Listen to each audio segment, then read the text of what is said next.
I'm Eddie Cannell. And I'm Tom Cannell. Welcome, everyone. It is July 26th. It's Tuesday, and this is the Mortgage Brothers interest rate update. That's right. The interest rate update. Boom.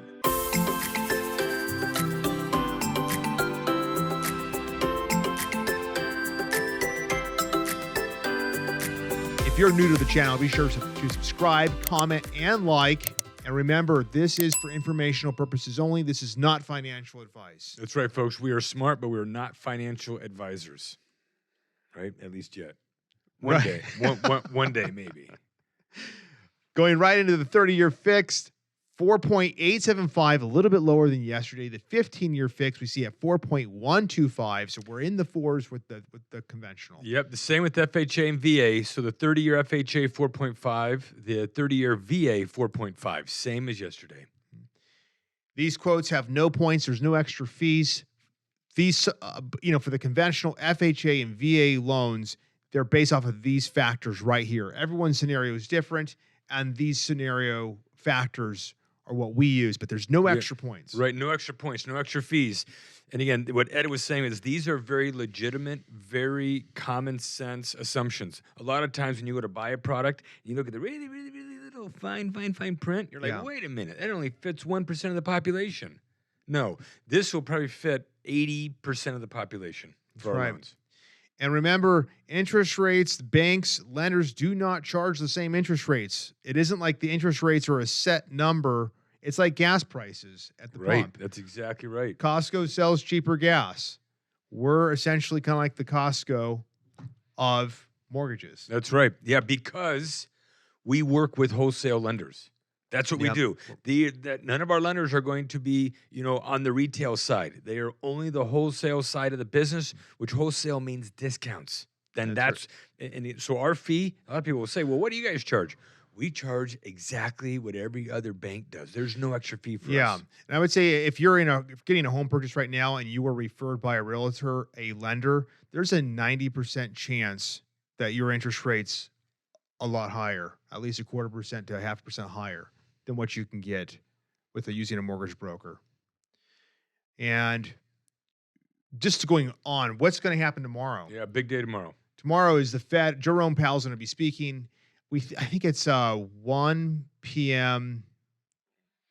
Eastern time. So that is 10 o'clock our time. Yeah, that's right. And there is a 75% chance the interest rates, the Fed rate will be a 0.75% rise in the Fed rate, and a 25% chance it will raise 1%.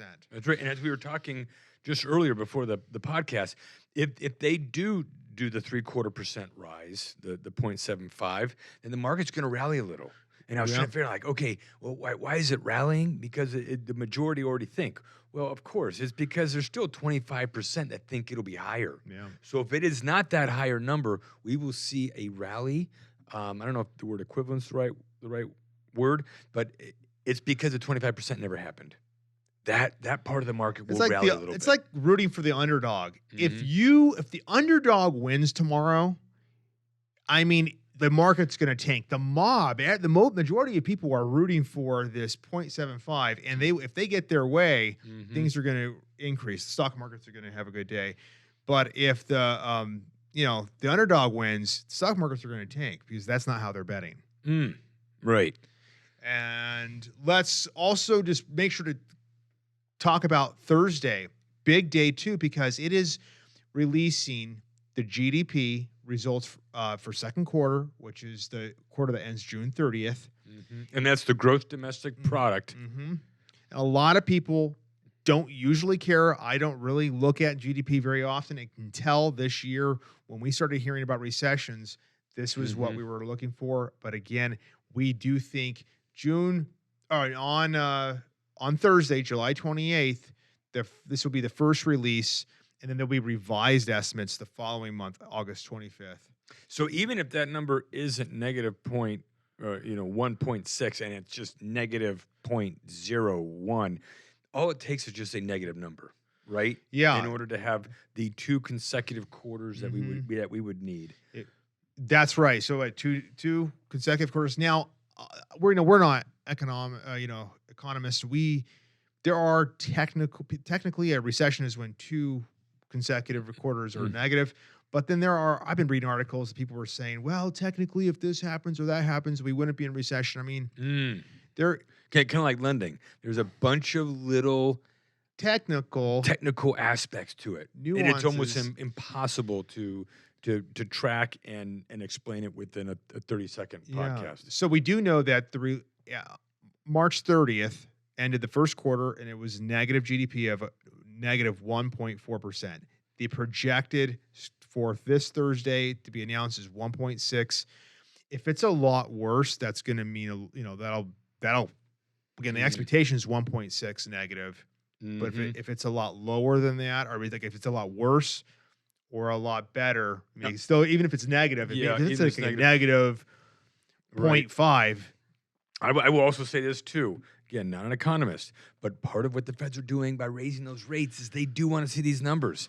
They don't want to see them very big, but they're trying to slow things down. If they were to raise interest rates like they're doing, and these numbers are still in the positives, and inflation likely is going to continue to keep going. So as oxymoron as this is, it's good to see some bad. That's right. Kind of weird. And that will be back tomorrow. Be sure to subscribe, comment, and like. And we'll go over what that Fed release is tomorrow. All right. Thank you, folks. Thank you, everyone, for watching our show today. If you have questions, be sure to email us at rates@azmortgagebrothers.com. And be sure to take a look at all of our other videos on our channel.